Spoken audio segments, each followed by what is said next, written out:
Bonjour, bonjour, ça commence bien. Bonjour, bonjour, bienvenue sur la chaîne de la Courge Bleue. Alors ça faisait longtemps que j'avais pas fait de vidéo, ça faisait bien peut-être 2 semaines ou quoi, que j'en avais pas vraiment fait, enfin par celle où je raconte que j'ai pas été embauchée.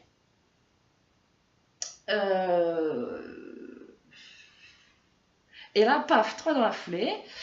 Euh, les deux premières, je perds le fil total, donc là on va essayer de rester centré. La vidéo d'aujourd'hui, chers internautes, s'intitule Un petit chef a-t-il le droit de gueuler à tort et à travers? Ça fait partie des choses que je ne comprends pas dans le monde du travail, mais que je ne comprends, mais alors, pas du tout. Euh, Parce que toi, si tu gueules, si tu as un mot avec tes collègues, ah, peut-être te reprendre alors. Mais un responsable, moi, il me paraît plus responsable s'il est capable de m'expliquer des choses, peut-être sur un ton où il exprime clairement qu'il n'est pas content, ce que je peux comprendre, mais sans péter des câbles en fait, parce que je me dis, ouh, je me dis rien de plus pour l'instant. Alors j'ai des exemples, oui, j'ai des exemples, et en plus, les exemples que j'ai, c'est des petits chefs de merde qui gueulent pour des choses injustifiées en fait. Ça a le don de m'énerver encore plus. Tes problèmes, tes ressentiments, tes trucs avec les autres gens où j'ai rien à voir. Euh, voilà, alors je vais te donner des exemples. Euh,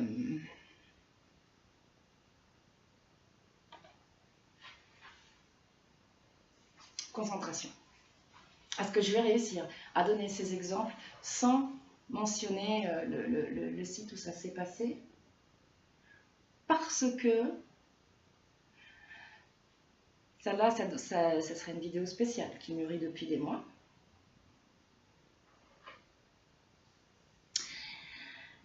Euh,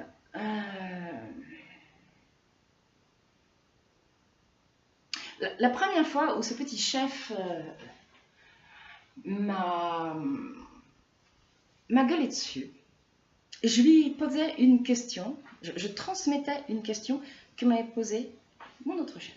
Parce que sur le poste où j'étais, sur le poste que j'occupais, eh ben, je faisais des trucs, j'avais lui comme chef, parce qu'il est responsable du personnel, mais je travaillais avec quelqu'un d'autre qui avait un titre dans l'entreprise à peu près au même niveau que lui, tu vois. Voilà.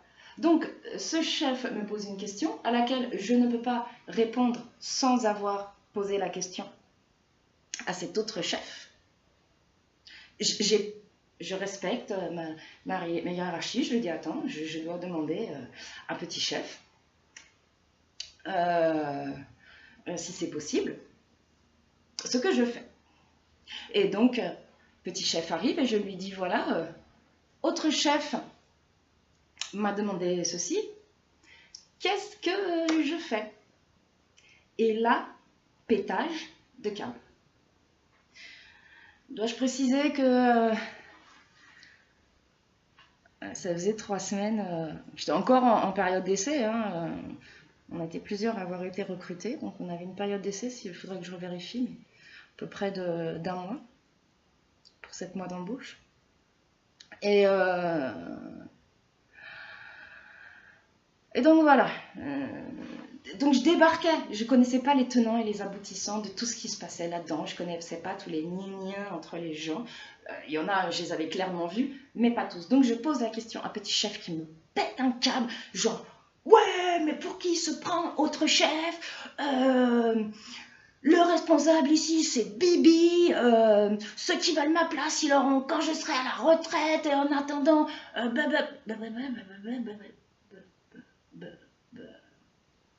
waouh. Là, je vais dans la salle du personnel. Je respire. Je prends mes gouttes. J'avais déjà senti au début de ce boulot qu'il allait me falloir des fleurs de bac. Alors après, on en pense ce qu'on veut. Moi, rien que pour le geste et les microdoses de cognac, je me dis le cognac homéopathique, t'as vu, ça peut marcher. Donc, je vais dans la pièce à côté, je respire, je prends mes gouttes et il se trouve que dans mon sac, j'avais mon contrat avec moi pour plusieurs raisons, parce qu'il y avait d'autres choses qui se passaient mal. Je voulais retourner voir mes employeurs, mais bon, ils m'ont pas reçu.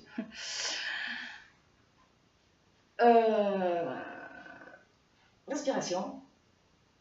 Hop, Mémé prend ses gouttes et Mémé prend son contrat. Et excuse-moi, petit chef, hein, je voudrais pas chipoter. Mais regarde, t'as vu, ça c'est mon contrat. Alors, tu vois, là il y a écrit que je dois faire ça. Là il y a écrit que je dois faire ça. Là il y a écrit que je dois faire ça. Là il y a écrit que je dois faire ça. Tout ça sous ta responsabilité. Et là il y a écrit que je dois faire ça et ça. Sous la responsabilité d'autres chefs.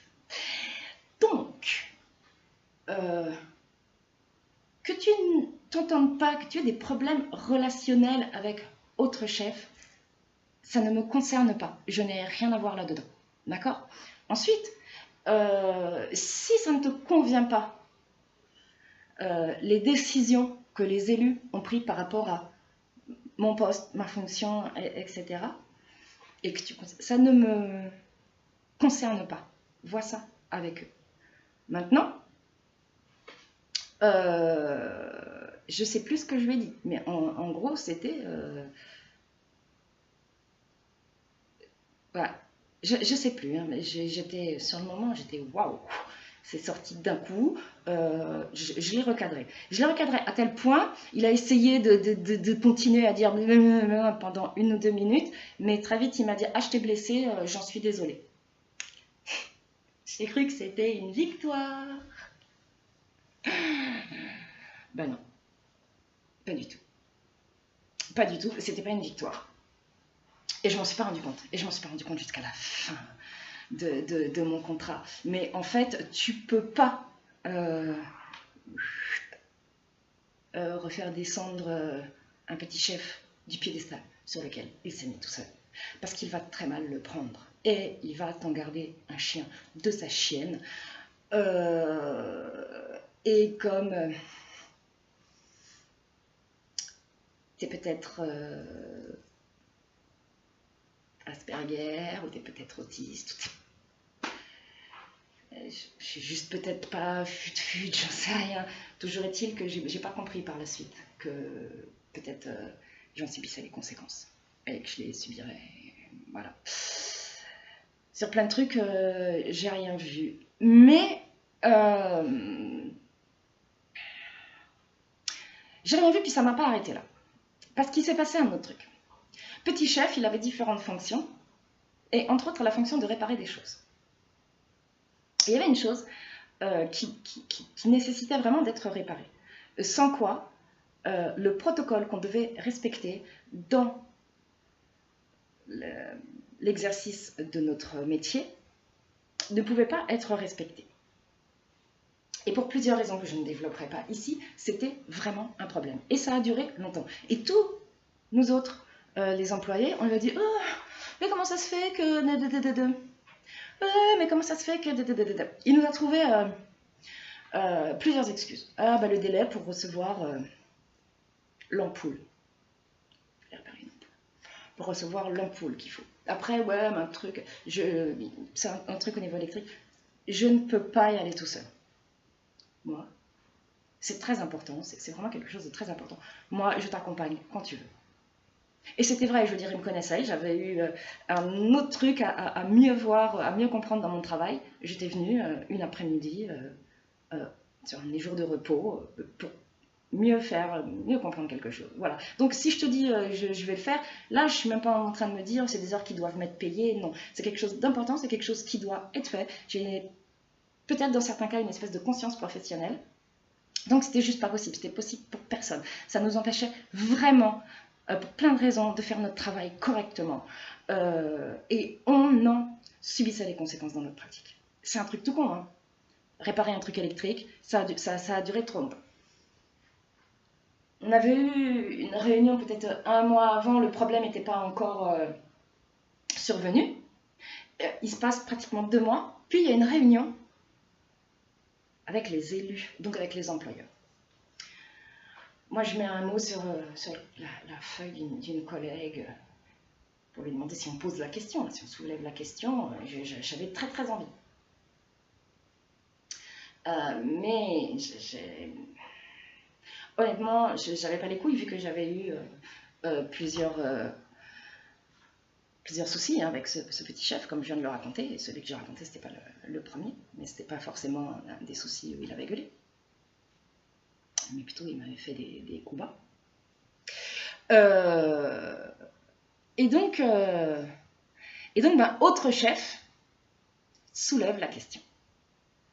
Et petit chef s'énerve. Ouais, mais c'était comme ça, j'aurai pas le temps de faire vos plannings à temps. Donc là, ça sort tout seul. Hein. Ah, ben je croyais quand même que la préservation du truc, j'ai vraiment pas envie d'en parler pour l'instant, c'était plus important que de savoir si on aurait nos plannings à temps. Et de toute façon, nos plannings, on les avait jamais à temps. Donc comme ça, la vieille excuse bidon. Et il s'énerve encore plus. Et là-dessus, les élus, donc les employeurs, lui disent « Oh, mais petit chef, il y a quelque chose qui ne va pas, tu as besoin d'aide pour faire ça ?» Ah non, non, non. Ça passe à autre chose pendant la réunion. Le lendemain matin, j'arrive en général, j'arrive à l'heure, voire même en avance. Je suis souvent arrivé très en avance à ce boulot, j'ai vraiment envie d'y aller en plus. En dépit de tous les à côté de merde. Petit chef m'attrape. J'ai hâte de parler tout de suite. Et là, il m'emmène dans la salle du personnel, à côté de la boutique. Il m'emmène dans la salle du personnel, il veut fermer la porte, qui était ouverte, et qui était, pour rester ouverte, on mettait une petite cale triangulaire en bois. Tire la porte, bah, ça se bloque. Le mec fout des coups de pompe dans la porte pour réussir à la fermer. Ok, mon responsable.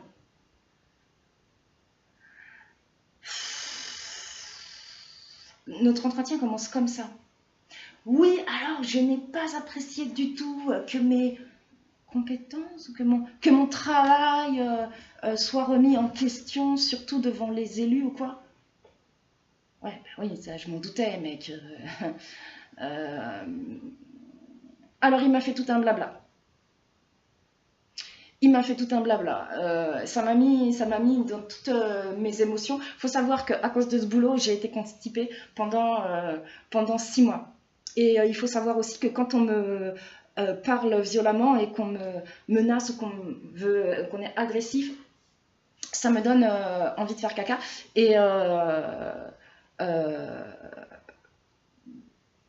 ben du coup, comme il m'a fait peur, il était très, très en colère. Et j'ai lâché une caisse monstrueuse dans cette petite salle du personnel qui était vraiment petite, dans laquelle on était enfermés pendant qu'il me mettait un gros tir. Et quelque part, dans tous les sens du terme, ça m'a soulagé les intestins et soulagé l'esprit, parce que quand je dis c'était une caisse monstrueuse, c'était une caisse monstrueusement nauséabonde, ok.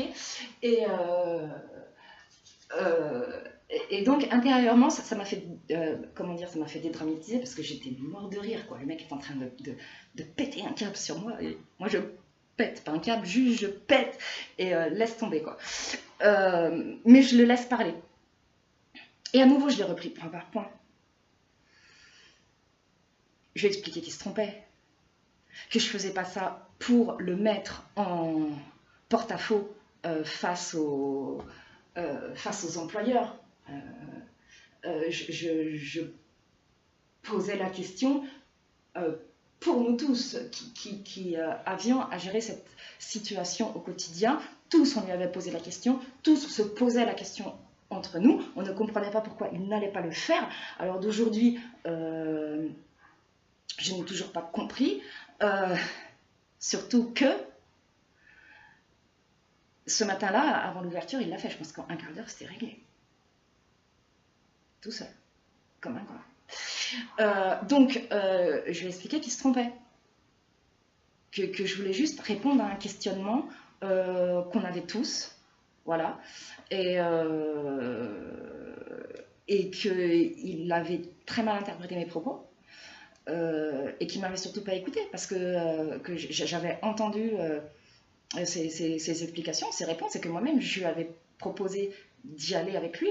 Et que ça n'était pas une parole en l'air. Et puis, étant donné que le problème en question, tu vas rien comprendre, mais le problème en question impliquait des chevaux. 2 chevaux. J'ai cru subtil de finir par une note d'humour, de m'approcher de lui et lui dire... j'avais quand même un petit peu pleuré, hein, parce que ce qu'il m'avait dit, moi, tu m'engueules un truc juste ou pas, mais surtout injuste et violent, je pleure quand même. Je pleure de rage, hein, dis-le-toi. Plein de fois où j'ai pleuré, c'est parce que je ne pouvais pas t'arracher les yeux.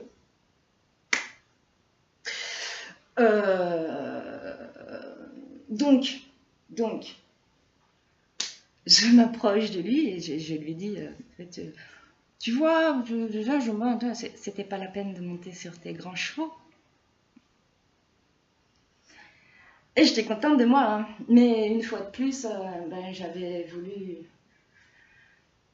prouver à mon petit chef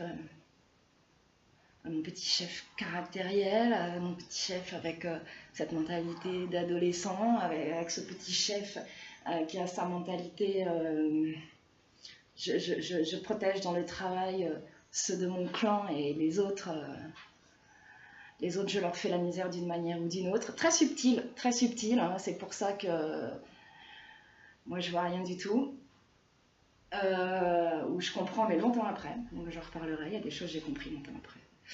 Il y a des choses que je n'ai pas compris. Mais voilà, et je pense qu'il ne fallait pas, à nouveau. Voilà. Mais je comprends pas. Je comprends pas, tu vois.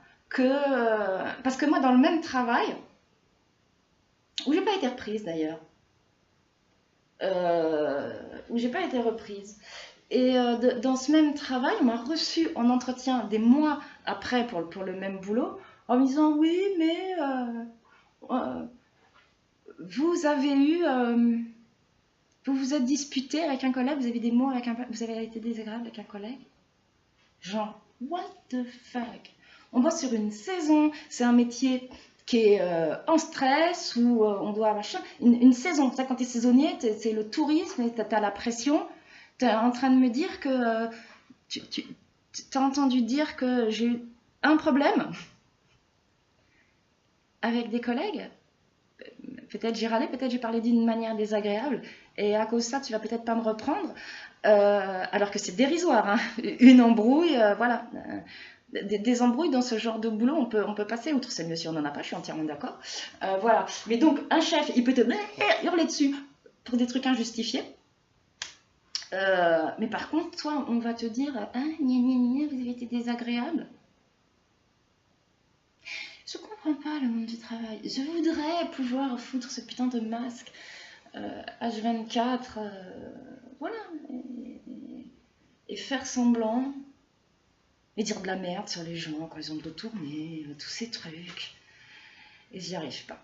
C'était quoi la vidéo au départ? Ah oui, est-ce que les petits chefs peuvent gueuler pour un rien? Bon, j'ai cité qu'un exemple, hein, c'est le même, mais si jamais je te ferai un numéro 2, je suis sûre que je vais en trouver d'autres. Ou peut-être toi, tu as des expériences similaires, tu veux les mettre en commentaire. Bon allez, j'arrête, j'ai fait 3 vidéos aujourd'hui, il y en a 2, c'est sans plus, hein, mais j'ai besoin de vider, j'avais besoin de vider, ça va mieux, je m'arrête. Merci d'avoir regardé jusqu'au bout. À la prochaine.